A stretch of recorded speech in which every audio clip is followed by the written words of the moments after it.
శుక్లాంబరధరం విష్ణుం శశివర్ణం చతుర్భుజం ప్రసన్నవదనం ధ్యాయేత్ సర్వవిఘ్నోపశాంతయే.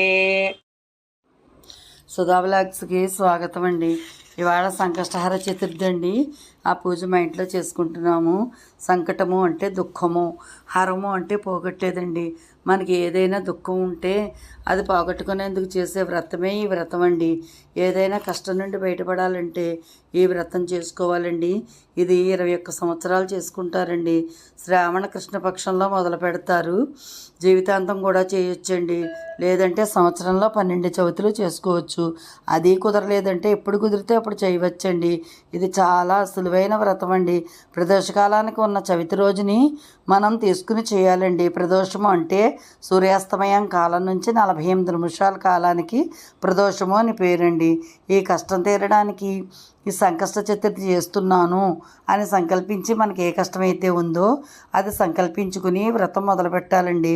ఎర్రగన్నేరు, గరిక, తెల్ల జిల్లేడు పువ్వులతో చేయాలండి. నివేదన ఏమో మోదకాలండి. మోదకాలు గూడాన్నమునండి చేసి నివేదన పెట్టాలండి. శ్రావణ మాసంలో ఈ వ్రతానికి చాలా ప్రత్యేకత ఉందండి. ఈ వ్రతం వల్ల సర్వోపద్రవాలు, దీర్ఘవ్యాధులు కూడా పోయి మనకు ఉపశమనం కలుగుతుందండి. అందుకని ఇది చాలా విశిష్టమైన వ్రతం అండి.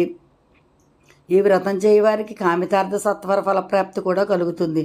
వినాయకుని పూజించేటప్పుడు గరిక, ఎర్రని పుష్పాలు, బిల్వపత్రాలు శ్రేష్టమండి. నివేదన అనంతరం వాయనం ఇవ్వాలండి. ఇది 10 కుడుములు చేసుకుని 5 కుడుములు బ్రహ్మగారికి ఇవ్వాలండి. చేయించిన బ్రహ్మగారికి 5 కుడుములు మనం ఇంట్లో తినాలండి. చాలా సులువైన వ్రతం అండి.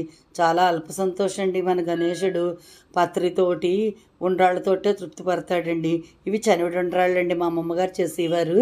ఆవిడ 90 సంవత్సరాలు వచ్చినప్పుడు ఎవరి మీద ఆధారపడకూడదని ఎప్పుడైనా సరే ఇవే చేసి నైవేద్యం పెడుతూ ఉండేవారు.